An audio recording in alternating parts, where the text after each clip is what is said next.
I'm 23 now, my sister's 25, and our parents still live like they're 18. There was always noise in that house. Shouting, drinking, the clink of bottles echoing at weird hours like background music to a life I never asked for. People crashed on our couch so often, I stopped learning their names. Most weren't family, but they stayed long enough to stain the walls with their smell. And in all that chaos, I learned early how to disappear, how to fold laundry without being asked, how to walk without sound, how to get good at school without anyone noticing. My sister was different, louder, brighter, wilder. She laughed the way people in movies laugh when they're about to make terrible choices. She was always in the middle of the noise, clinking glasses, lighting cigarettes for people twice her age, taking shots at the kitchen counter while I sat in the corner, hunched over homework on a secondhand laptop that shut down every time I bumped the charger the wrong way. I don't know when exactly I decided I'd get out. Maybe it was the third time someone passed out in the hallway and blocked my way to the bathroom. Maybe it was when I saw Mom cry while scrubbing vomit from the carpet and still say she was fine. But by 16, I was saving everything. Birthday money, tutoring cash, even coins I picked up off the bus floor like tiny escapes. My dream wasn't glamorous. I didn't want a penthouse or champagne. I just wanted a place where people didn't scream during breakfast, where I could sleep without hearing doors slam and footsteps stomp like angry drums. After graduation, I worked 2 jobs. First at a cafe that always smelled like burnt milk and desperation, then at a warehouse where my fingers cracked from cold and cardboard. I'd fall asleep with ice on my wrists, earbuds in, playing podcasts about kids who made it out, who built something from nothing. I didn't drink, didn't date, didn't go to parties, and every time someone called me boring, I smiled tighter and added $5 more to my savings jar when I finally signed the papers for my first apartment.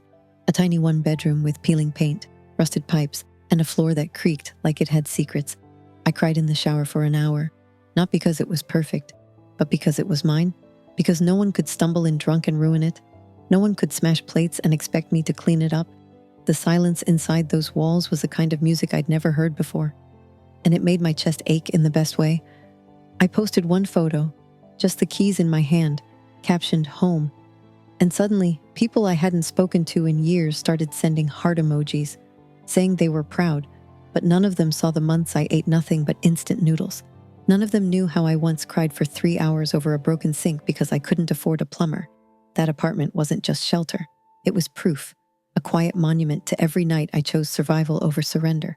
Every chipped tile a tiny medal pinned to the version of me that refused to give up. Or so I thought. It happened on a Wednesday. I remember because I had just gotten home from a double shift and my socks were soaked through from the rain. I hadn't even put my bag down when my phone buzzed. It was a family group chat that's usually dead unless someone's birthday is coming up. And there it was, a blurry ultrasound photo with a caption from my sister saying, "Guess who's gonna be a mommy?" I stared at it for a minute. Not because I didn't get it, but because my stomach sank before my brain even caught up. I knew. I knew exactly what was coming. And I was right. Not even 10 minutes later, Mom called. Her voice already soft and loaded with expectation. She didn't ask how I was, didn't ask how work went. She just said, "Your sister needs help right now." And I stood there dripping rainwater on my floor while she explained that the father wasn't really in the picture, that my sister was scared and needed stability. And then came the line that made my ears ring. "We were thinking maybe she could stay in your apartment for a while." Like it was theirs to offer, like it was a family heirloom and not the thing I broke my back to earn. I didn't even answer at first, just said, "I'll call you back," and sat on the edge of my tiny bed, trying to breathe, trying to make sense of how fast they had decided what was fair. A few hours later, Dad texted, "She's family, you'll understand when you're a mom." And my sister just sent heart emojis like I was already on board. I felt like I was being pulled into a script someone else wrote without asking me. Like my role had been chosen. The good daughter, the responsible one, the one who sacrifices without complaint. They kept saying things like, "You're young, you'll have other homes. It's just temporary. Don't be selfish." But no one asked where I was supposed to go. No one offered me a couch or a plan or even a thank you. It was like my dream had an expiration date, and hers had a golden stamp of urgency. And I sat there in my 1-bedroom with the crooked window and creaky floorboards and felt the walls closing in. Not because of her pregnancy, but because I could already see it. baby toys taking up space, crying at 3 a.m., my chipped tiles turning into someone else's nursery. And the worst part was that they all acted like it was obvious, generous even, like I was cruel for hesitating. I tried to explain, told Mom this wasn't just an apartment. It was years of skipped meals and sleepless nights, my first real home. But she sighed like I didn't get what mattered. Then came the wave. Dad said, "You've changed," like growing up was betrayal. My aunt texted articles about family unity.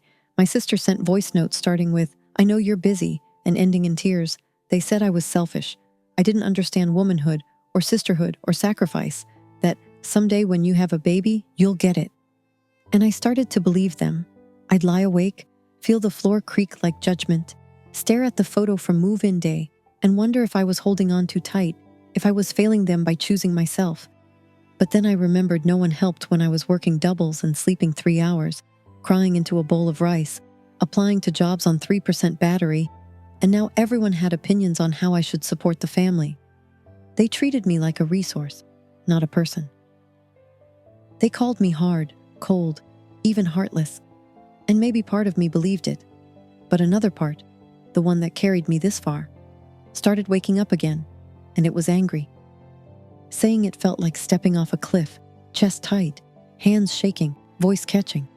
But I said it. I said no, not angry, not dramatic, just, "I can't give you the apartment." And the silence after felt louder than any fight. My sister's face twisted like I'd broken a rule she made up. She cried, slammed the door like she was the one being left behind. Mom didn't speak that night, just stared at me like I'd become a stranger. Dad called the next morning. His voice soaked in disappointment, said, "I didn't raise you to be this kind of person," and hung up. No messages, no calls, just quiet where family used to live. And I cried. I held the lease like a shield, wondering if I really was selfish, if I crossed some line I couldn't uncross. But then I looked around. At the chipped paint, I patched myself. At the secondhand couch, I reupholstered with YouTube. At the little plant still alive in the corner. And I realized this wasn't about walls or rent or drama. It was about choosing to stay whole, even if it meant being alone. And it hurt. Holidays were quieter. Group chats didn't ping. Sometimes I stared at my phone hoping someone would say, "You did the right thing."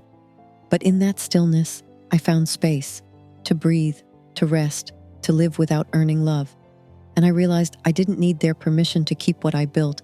I just needed mine. It's been almost a year since. The silence hardened into something solid, something I could lean on. The calls never came. The apologies never arrived. Birthdays passed like Tuesdays, and for once I didn't feel guilty for not chasing anyone. I painted my kitchen soft sage green, bought a better mattress. I sleep through the night now, no jaw clenched. I found a little co-working space where they know my name. I even read again. Not self-help, just novels, stories that don't demand fixing. Mom still texts sometimes. Forwarded prayers and weather updates mostly. The warmth isn't back, but the sharpness dulled. My sister hasn't spoken to me since. I hear bits through cousins.